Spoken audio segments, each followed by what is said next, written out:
A igreja não pode ser confundida com a mesquita, nem com a sinagoga. E o pastor não pode se dedicar ao trabalho do rabino e do imã, porque toda igreja corre o risco de deixar de pregar o evangelho a fim de pregar moralidade. Se você analisar o discurso do imã e do rabino, você perceberá muitos pontos de afinidade com a mensagem do pastor. O rabino e o imã vão falar sobre esmola, vão falar sobre o amor ao próximo, vão falar sobre a justiça, vão falar sobre a existência de Deus, vão falar sobre a lei. Contudo, há algo que você jamais encontrará numa sinagoga ou numa mesquita e que deve ser encontrado em abundância na igreja e fazer parte do ministério de pregação do pastor, que é o evangelho. Toda igreja corre o risco, portanto, de falar mais sobre moralidade do que sobre o evangelho. Veja, por exemplo, uma passagem como essa do Evangelho de Lucas, que apresenta um diálogo entre o Senhor Jesus Cristo e o intérprete da lei, que havia perguntado a Cristo: que farei para herdar a vida eterna? Como resposta a uma pergunta que Cristo lhe fizera, que está escrito na lei, como interpretas? Ele declara a seguinte coisa: amarás o Senhor teu Deus de todo o teu coração, de toda a tua alma, de todas as tuas forças e de todo o teu entendimento, e amarás ao próximo como a ti mesmo. Ao que o Senhor Jesus lhe responde: faze isto e viverás. Só que aí não é o Senhor Jesus Cristo, presta atenção nisso, anunciando o evangelho. É o Senhor Jesus Cristo respondendo a pergunta do teólogo nos termos em que o teólogo, o intérprete da lei, havia apresentado a sua questão. Que farei para herdar a vida eterna? Que está escrito na lei. Como interpretas? Ora, a lei tem suas promessas.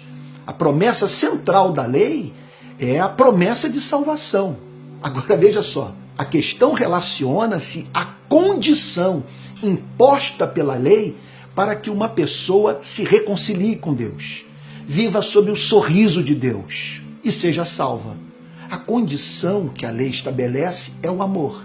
Amar a Deus com todo o ser e amar ao próximo com o amor que você e eu temos pela nossa própria vida. Ninguém ama dessa forma. Essa é a grande diferença entre o cristianismo e todas as demais religiões, não apenas entre o cristianismo e o judaísmo, o cristianismo e o islamismo. Neste ponto, o cristianismo está sozinho. O cristianismo definitivamente não ensina salvação, até mesmo mediante o exercício do amor.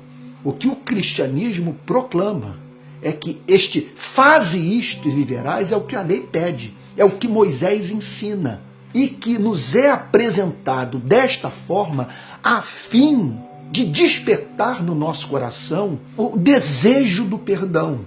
Sabe, uma coisa como essa é dita para que você e eu possamos humildemente cair na presença de Deus, ainda que não seja literalmente, mas pelo menos numa atitude de alma, sabe, nos rendermos a Ele e orarmos: Senhor, sê propício a mim, pecador.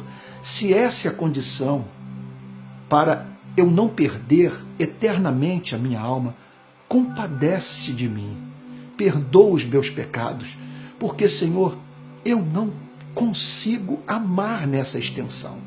E o que a Bíblia declara é que quem assim o faz, recebe o abraço de Deus. Isso é o Evangelho, que anuncia que um da nossa espécie amou, um da nossa espécie cumpriu a lei, um da nossa espécie morreu pelos nossos pecados, pagando esse débito que nós contraímos em razão da nossa incapacidade de amar, sendo nós, homens e mulheres, que vivem a exigir amor do próximo. E o que a Bíblia declara, então, é que quando, confrontados pela lei, nós corremos para Cristo, recebemos o seu perdão. E aí passamos a ser a habitação do Espírito Santo, que nos habilita amar.